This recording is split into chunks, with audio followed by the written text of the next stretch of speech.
नमस्कार, जय श्री राम साथियों। 16 अगस्त शाम 7:32 पर भगवान भुवन भास्कर अर्थात सूर्य नारायण अपनी मूल त्रिकोण राशि सिंह राशि में गोचर करेंगे, जहां ये 16 सितंबर तक विराजमान रहने वाले हैं। मित्रों, सूर्य गोचर का समस्त राशियों पर कैसा प्रभाव पड़ेगा, कौन से की चेंजेस इस अवधि में आपकी फाइनेंशियली, प्रोफेशनली, व्यापारिक गतिविधियों में जो है कैसी एक्टिविटी रहेगी, व्यापारिक गतिविधियां कैसी चलेंगी, इन सभी तथ्यों का विश्लेषण इस वीडियो में किया जाएगा। चलिए प्रारंभ करते हैं और राशिवार समझते हैं कि सूर्य नारायण का सिंह राशि में गोचर आप सभी लोगों के लिए कैसा रहने वाला है। आपकी जानकारी के लिए बता दें कि प्रस्तुत गोचर ये आपकी चंद्र राशि व आपकी नाम राशि दोनों पर संयुक्त रूप से आधारित है। इसके अलावा साथियों, व्यक्तिगत तौर पर मिलने के लिए आप लखनऊ में आकर के कुंडली का विश्लेषण करवा सकते हैं। हर महीने दिल्ली आगमन होता है, आप हमसे वहाँ पर मिल सकते हैं। साथ ही साथ आने वाले अभी समय में हम महाराष्ट्र आ रहे हैं, गोवा का आगमन लगा हुआ है, उसके बाद फिर पटना आएंगे, तो वहाँ पर भी आप हमसे मिल सकते हैं। साथियों, एक बात और बताना चाहेंगे कि सूर्यदेव सिंह राशि में जा रहे हैं और शनिदेव कुंभ राशि में बैठे हुए हैं, तो एक दूसरे मतलब सूर्य शनि को दृष्टि कर रहे हैं और शनिदेव सूर्यदेव को दृष्टि कर रहे हैं।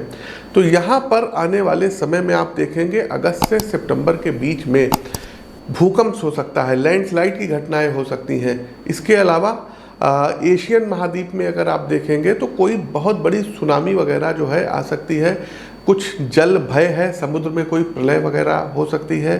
तो विशेष तौर पर जो तटीय इलाके पर हमारे भाई बहन रहते हैं, आप लोग अपना विशेष ध्यान रखिएगा, महामृत्युंजय मंत्र इत्यादि का जाप करते रहिएगा। कुछ छोटी छोटी प्रिडिक्शंस है, इसको भी आप जान लीजिए।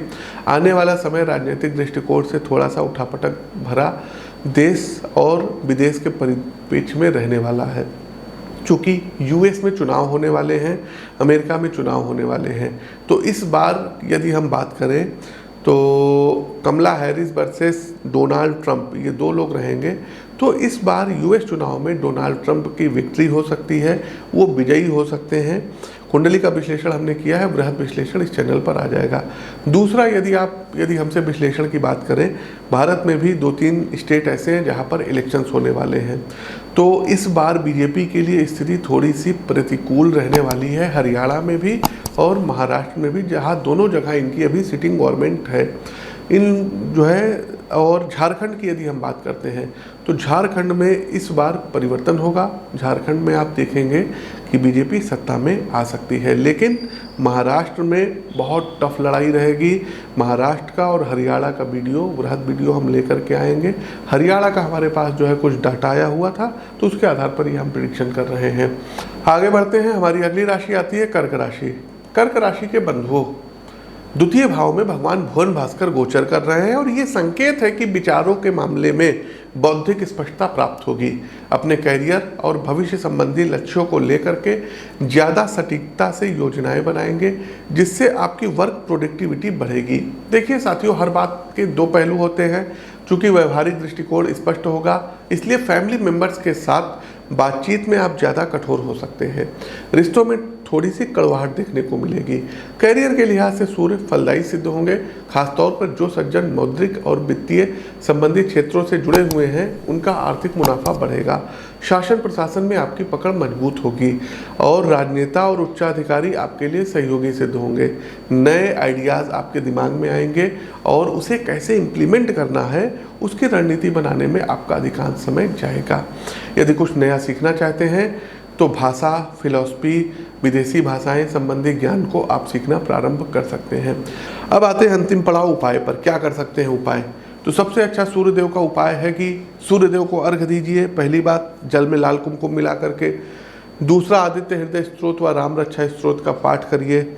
संडे वाले दिन गाय को रोटी में गुड़ मिला करके खिलाइए। लाल चंदन का तिलक, जिसको कुमकुम रोली भी बोलते हैं, इसका तिलक मस्तक पर लगाइए। घर में माता पिता का पैर छू करके आशीर्वाद लीजिए और कुंडली का विश्लेषण करवा करके यदि आप चाहें तो माणिक रत्न भी धारण कर सकते हैं। तो ये कुछ उपाय आप कर सकते हैं। शेष उपाय आप कुंडली विश्लेषण करवा करके प्राप्त कर सकते हैं। हमें दीजिए इजाज़त। हमारा कार्यक्रम कैसा लगा कमेंट बॉक्स के माध्यम से हमें अवगत कराइएगा। तब तक के लिए नमस्कार। जय राम जी की। नमः।